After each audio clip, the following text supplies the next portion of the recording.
Assalamualaikum warahmatullahi wabarakatuh.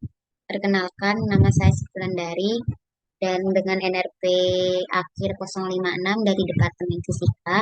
Di sini saya akan mempresentasikan mengenai manajemen laboratorium untuk eh, evaluasi akhir semester. Nah, dalam bab pertama kita akan membahas mengenai pengertian dasar laboratorium. Karena dalam konteksnya apa sih pengertian dari laboratorium? Nah, laboratorium ini adalah sebuah ruangan yang memiliki fasilitas khusus untuk melakukan eksperimen, penelitian, pengujian, ataupun analisis ilmiah. Nah, dalam laboratorium sendiri itu dibagi menjadi empat, yakni laboratorium pendidikan, penelitian, medis, dan juga pelayanan jasa. Di mana laboratorium pendidikan itu biasanya ada di sekolah-sekolah atau perguruan tinggi untuk meneliti dan mempelajari apa yang akan diteliti. Seperti halnya waktu kita praktikum fisika laboratorium 1. Nah, untuk laboratorium penelitian ini biasanya untuk melakukan penelitian apapun itu. Medis untuk melakukan penelitian mengenai kesehatan dan juga terakhir yaitu laboratorium pelayanan. Nah, untuk subbab yang kedua, yakni kita akan membahas keselamatan kerja di dalam laboratorium. Nah, selain dari pengertian itu sendiri, di dalam laboratorium itu pastinya memiliki bahaya-bahaya yang akan terjadi. Maka dari itu kita harus mengetahui apa aja yang akan dilakukan untuk menghindari bahaya tersebut. Nah, tujuannya yaitu agar untuk melindungi kita dari cedera dan juga penyakit yang tidak diinginkan. Terus yang kedua itu melindungi lingkungan sekitar. Yang ketiga, mencegah kerusakan bahan-bahan dan alat-alat yang ada di laboratorium pastinya ya. Terus yang terakhir itu tujuannya mengetahui prosedur darurat yang ada. Nah, untuk alat keselamatan kerja sendiri itu seperti kita itu harus memakai sepatu, terus sarung tangan, terus baju laboratorium, terus kacamata ini buat pelindung kita mata, terus habis itu ada kayak headset earphone gitu untuk kebisingan-kebisingan yang terjadi itu juga harus ada alat pelindungnya. Ini juga alat P3K dan juga air kran juga dibutuhkan juga untuk alat keselamatan kerja di sini. Oke, next simbol keselamatan kerja itu ada apa aja sih?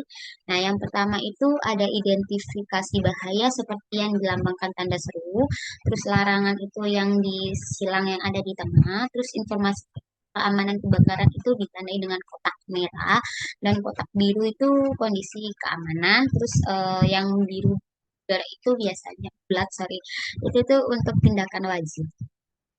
Nah, untuk penanganan pertama kecelakaan kerja itu di sini saya akan membahas tiga, yaitu tentang eh, penanganan pertama pada kebakaran, di mana kita itu saat terjadi kebakaran kita tidak boleh meniup ya, langsung meniup apinya, melainkan kita harus mencari pintu keluarnya.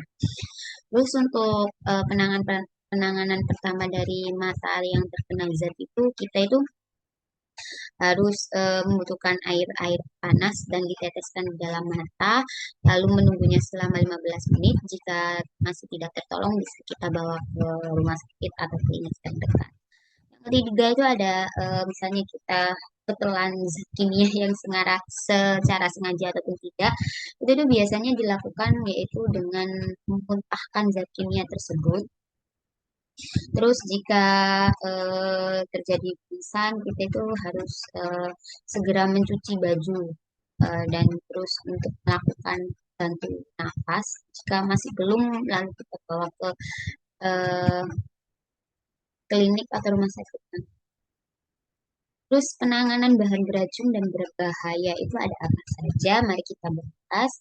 Dari pengertiannya sendiri, beracun dengan berbahaya. Pasti kan beracun pasti berbahaya. Nah, beracun sendiri itu mengacu pada zat beracun atau berbahaya bagi organisme hidup termasuk manusia. Zat beracun menyebabkan berbagai efek kesehatan yang sangat merugikan. Jelas ya, kalau beracun itu pasti merugikan. kita sebagai umat manusia. Terus yang terakhir itu berbahaya. Berbahaya itu mengacu pada zat yang menimbulkan resiko bahaya bagi manusia ataupun lingkungan yang ada di sekitarnya. Seperti eh, zat yang mudah terbakar dan zat yang beracun. Itu pasti berbahaya. Nah, untuk klasifikasi bahan beracun dan berbahaya sendiri itu dibagi menjadi 4, yaitu menurut PBB, menurut NFPA, dan menurut PT nomor 74 2001. Dan yang terakhir itu menurut istilah umum, seperti halnya menurut PBB itu klasifikasinya itu ada bahan beracun yang bersifat toksik, korosif, iritasi, dan juga mudah terbakar. Sedangkan B3 menurut NFPA itu yang untuk terhadap kesehatan itu klasifikasinya itu seperti toksik, korupsi, dan iritan. Itu dibagi menjadi 3 ya, terhadap kesehatan, terhadap kebakaran, dan terhadap reaktivitasnya. Terus yang ketiga menurut PP nomor 74 2001, di mana bahan beracun dan berbahaya itu mudah meledak, berbahaya, mutagenik, dan juga iritasi.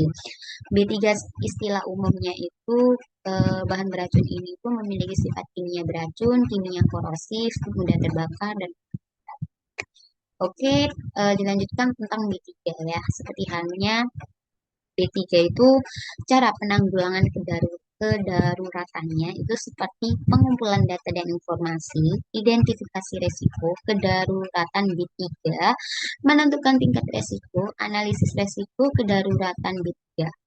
Terus yang kedua ada manajemen pengelolaan B3 sendiri, itu yakni identifikasi dan klasifikasi limbah B3, 2 pengumpulan limbah B3, 3 pemanfaatan limbah B3, keempat pengelolaan limbah B3, dan yang terakhir penimbunan B3.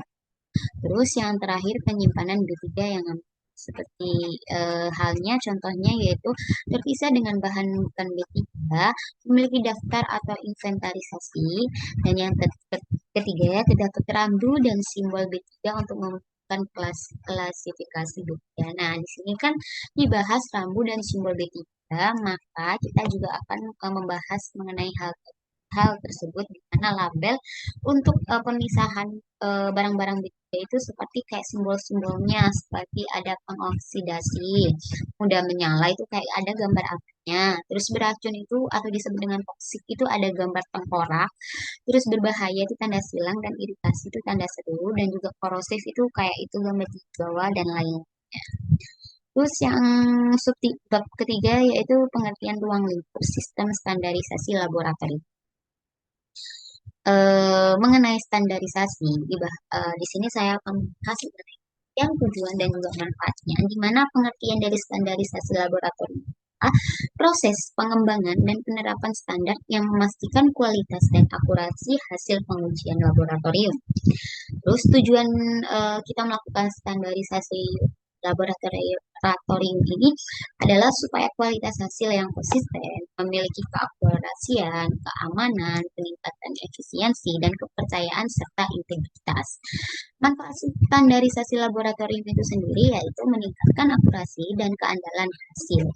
Yang kedua, meningkatkan efisiensi dan produktivitas. Dan yang terakhir, meningkatkan keselamatan kontrol. Oke, lanjut untuk subbab yang keempat, kita akan membahas persyaratan teknis dan persyaratan untuk laboratorium ujian dan kalibrasi ya.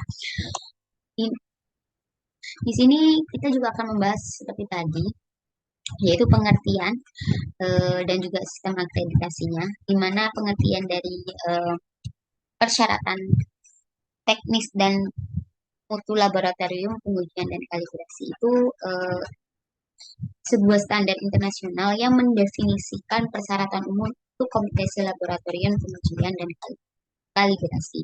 Untuk sistem akreditasinya yaitu kita mengajukan akreditasi, yang kedua evaluasi dokumen, yang ketiga audit awal, yang keempat penilaian teknis, dan setelah melakukan penilaian teknis kita melakukan audit lanjutan. Setelah itu kita pengakuan akreditasi ya. Akreditasi laboratorium itu terakreditasi apa sih? Nah, itu kita harus melakukan pengajuan-pengajuan yang ini. Terus yang terakhir pemeliharaan akreditasi supaya akreditasinya itu tidak menurun. Persyaratan tentang ini yaitu ada persyaratan di mana itu berisi ketidakberpihakan dan kerahasiaan. Yang kedua, persyaratan struktural, di mana itu jadi dokumentasi, manajemen sampel, asuransi kualitas, pelaporan hasil, kebijakan keamanan dan keselamatan kerja, serta pengelolaan catatan dan juga terakhir audit internal. Yang ketiga, persyaratan sumber daya, di mana terdiri dari personal itu kayak anggota-anggotanya, manusia-manusia yang ada, terus peralatan yang ada di laboratorium itu sendiri, terus lingkungan fasilitasnya, terus persyaratan prosesnya, yaitu pertama kita itu harus mengidentifikasi sampel-sampel, terus pemilihan metode pengujian atau kalibrasi, dan juga pengendalian mutu. Keempat, pemantauan dan pengujian perangkat, serta yang terakhir manajemen data. Selanjutnya yang terakhir itu persyaratan sistem manajemen, di mana kita memfokuskan pemeliharaan kepercayaan pelanggaran adanya kepemimpinan atau kesatuan tujuan keterlibatan personel dengan efektif dan pendekatan proses dengan mengutamakan hasil yang konsisten. Oke, subbab selanjutnya yaitu tentang penelusuran dan ketelusuran peraturan yang akan dibahas yaitu tentang persyaratannya. Pengertian dari ketelusuran adalah suatu proses menunjukkan bahwa skala alat ukur sesuai dengan standar ukur tingkat nasional maupun internasional. Untuk persyaratannya itu seperti yang tertulis yaitu ISO IEC nomor 17025 tahun 2005 klausul 5 dan 6 dan seterusnya.